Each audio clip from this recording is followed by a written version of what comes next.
ಅಭಿಮಾನ ತೋರಿಸಿ ನನ್ನನ್ನು ಇಲ್ಲಿವರೆಗೆ ಇಷ್ಟು ಮೇಲೆ ಎತ್ತಿದ್ದೀರಿ. ಇದು ರಾಯರು ಇದು ಅದಲ್ಲದೆ ನಾನು ಇಲ್ಲಿಗೆ ಬರುವ ಕಾರಣ, ಈ ಮಟ್ಟಕ್ಕೆ ಸೇರೋದು ನನ್ನ ಅಕ್ಷರಾಭ್ಯಾಸ ಮಾಡಿದ ಗುರುಗಳು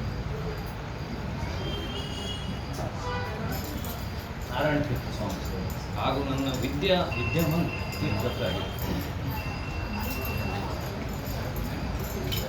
ಅದಲ್ಲದೆ ನಮ್ಮ ಕೆಲವು ಗುರುಗಳಾದ ಸತ್ಯಾತ್ಮಕ ಅನುಗ್ರಹದಿಂದ ನಾನು ಈ ಮಟ್ಟಕ್ಕೆ ಸೇರಿದ್ದೆ.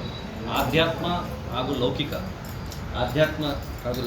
ಎಲ್ಲರ ಇದರಲ್ಲಿ ನಿನ್ನ ಒಲಿಮೆಯಿಂದ ಹಾಡು ಎಲ್ಲರ ಲೈಫ್ನಲ್ಲಿ ಹಾಗೆ ಇಷ್ಟೆಲ್ಲ ನಾನು ಅರ್ಹನೇ ಅಲ್ಲ. ನೀವೆಲ್ಲರೂ ಬಂದು ನಿಮ್ಮ ಈ ಪ್ರೀತಿ ವಾತ್ಸಲ್ಯ ಅಂತಃಕರಣಕ್ಕೆ ನಾನು ತುಂಬ ಆಭಾರಿಯಾಗಿದ್ದೆ. ನನಗೆ ಗುಲ್ಬರ್ಗ ಏನು ಹೊಸದಲ್ಲ. ನನ್ನ ಸೋದರತ್ತಿ ಇಲ್ಲೇ ಶಾಂತಿನಗರದಲ್ಲಿ ಇರ್ತಾಯಿದ್ರು, ವಿಮಲಾ ಜೋಶಿ.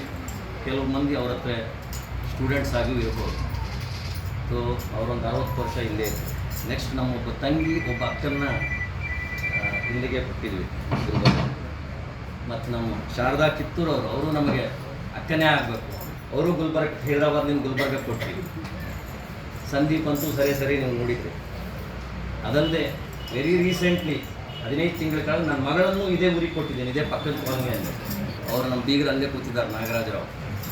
ಸೊ ಹೀಗಾಗಿ ನನಗೆ ಗುಲ್ಬರ್ಗ ಏನು ಹಳೇದಲ್ಲ, Gulbarga is very close to my heart. So ಈ ಕಾರ್ಯಕ್ರಮ ಬ್ರಹ್ಮೋಸ್ ಇದೆಲ್ಲ ಗುರುಗಳ ಅನುಗ್ರಹ, ದೊಡ್ಡವರ ಆಶೀರ್ವಾದ, ನಾವು ಎಲ್ಲರೂ ಮಾಡುವ ಖುಷಿ. ಸಕಾರ್ಮ ಕರ್ಮ ನಿಷ್ಕಾರ್ಮ ಕರ್ಮ ಅಂತ ಹೇಳಿದ್ರಿ. ನಿಷ್ಕಾಮ ಕರ್ಮ ಮಾಡೇಬೇಕು. ಈಗ ನಾವು ಇಲ್ಲೇ ಯುದ್ಧ ಭೂಮಿಯಲ್ಲಿದ್ದಾಗ ನಮ್ಮ ಸಕಾಮ ಕರ್ಮನೇ ಮಾಡಿದ್ವಿ. ನಾವು ನಮ್ಮ ದೇಶ ಉಳಿಯಬೇಕೆಂಬ ಸಕಾಮ ಕರ್ಮದಿಂದ ದೇವರ ಪ್ರೇರಣೆ ಆಗಿ, ದೇವರ ಪ್ರೀತಿಗೆ ಸಲುವಾಗಿ ನಮ್ಮ ದೇಶ ಉಳಿಸ್ಕೊಳ್ಳೋಕ್ಕೆ ನಾವು ಸಕಾಮ ಕರ್ಮ ಮಾಡಿದ್ವಿ. ಸೊ ಇದರಿಂದ ಇವತ್ತು ಇಷ್ಟೆಲ್ಲ ಜನರು ಸಂತೋಷದಲ್ಲಿದ್ದೀರಿ. ತಾವು ಎಲ್ಲರೂ ತಮ್ಮ ಕೈಯಲ್ಲಿ ಆದಷ್ಟು ದೇಶಕ್ಕಾಗಿ ಸೇವೆ ಮಾಡಿ, ತಮ್ಮ ಮಕ್ಕಳನ್ನು ಪ್ರಚೋದನೆ ಮಾಡಿ, ಅಥವಾ ತಾವು ಏನು ಮಾಡಲಿಕ್ಕೆ ಸಾಧ್ಯವೋ ತಮ್ಮ ಪಕ್ಕದಲ್ಲಿ ದೇಶಕ್ಕಾಗಿ ಸೇವೆ ಮಾಡಬೇಕು ಅಂತ ನಾನು 2 ಮಾತುಗಳನ್ನು ಮುಗಿಸ್ತೇನೆ.